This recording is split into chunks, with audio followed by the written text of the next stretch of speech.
My favourite memory from filming the Grand Tour is probably in Sweden when we had to drive on the Dick track. I just remember Amazon being like, you can't call it a dick.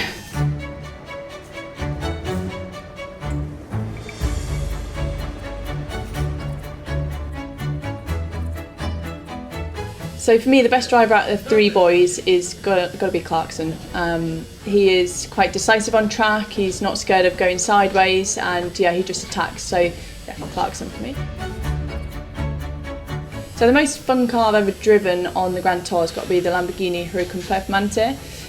It's so much fun and it's so shouty and kind of theatrical. It makes you smile whenever you drive it, and it's just, I can't express how loud it is. It's so loud. Probably the Stratos.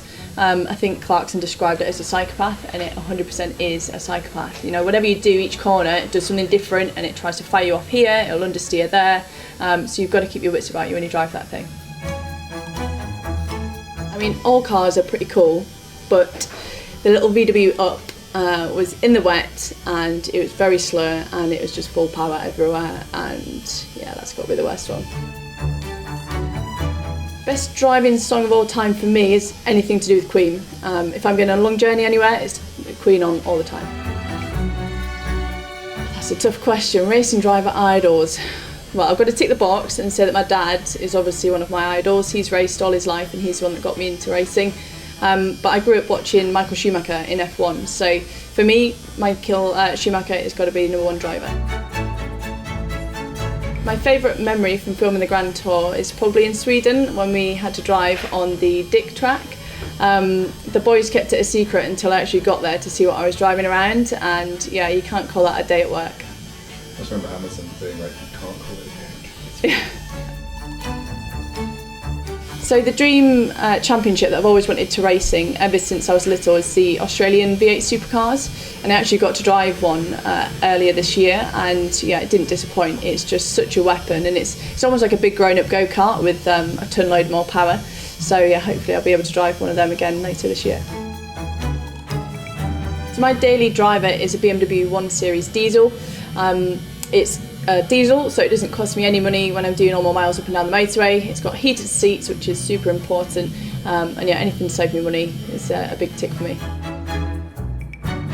So probably most people are going to expect me to say something about making the cars faster, but the most important first mod you can do is get big brakes on the car.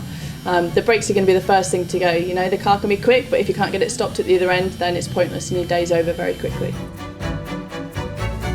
The fastest I've ever driven is probably maybe 195, something like that. I haven't quite broken the 200-mile-an-hour barrier yet, but to be honest, unless you're actually doing a drive to drive that fast, you don't really look at the speedo, so I might very well have done, but yeah, we'll take 195. So the first time I actually met Jeremy was at the filming of one of the tent shots, and walked into his RV, and it was Andy Willman that kind of introduced me to them all. And the very first thing that Jeremy said to me was, "Can you just do me a favour? Can you just say a toast for me?" And immediately I knew why he was getting me to say a toast.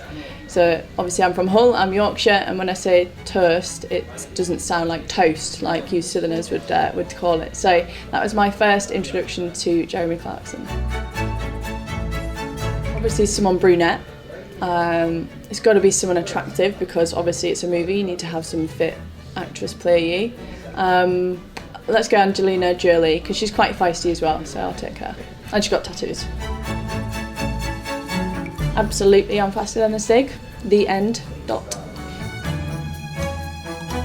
I think the first thing is don't give up. You know, motorsport is a very, very harsh world to kind of get into, and you know, it's not like a sport, football or whatever, where you can just buy, you know, £10-20 ball and go and kick in the field and kind of learn your skills there.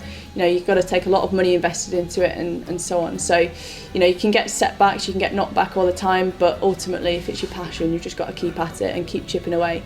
Now, I've raced for 17 years, and it's only, you know, the last 2 or 3 years where I've been starting to get these amazing opportunities. So yeah, just stick with it. And also get some tuition from me.